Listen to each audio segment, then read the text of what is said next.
Hello guys, back to my YouTube channel. तो आज के আমরা চলে এসেছি নিউ ব্লগ ভিডিও বানাতে। এখানে আমার ভাই মাগো জুতো স্কেটিং জুতোগুলো পরেছে।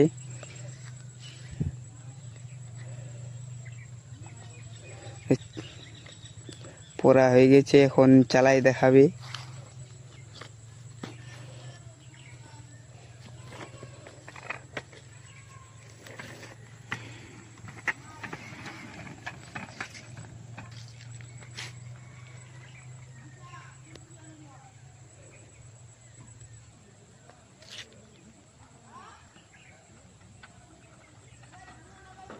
এই যে আসতেছে,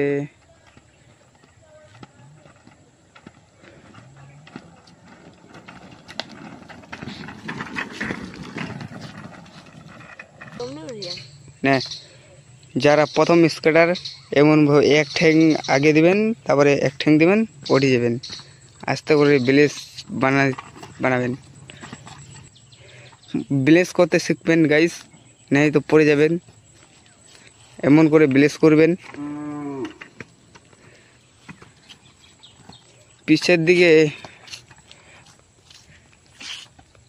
এইভাবে ব্লেস করবেন, না নাই তো পড়ে যাবেন। আরে হাঁটুর নিচে দাও,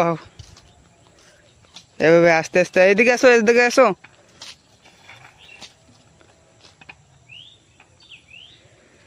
তো এ তো চালানো পারে, যারা যারা প্রথম শিখতেছেন তাদের জন্য ভিডিওটা। এমন করে আগে ব্লেস করবেন।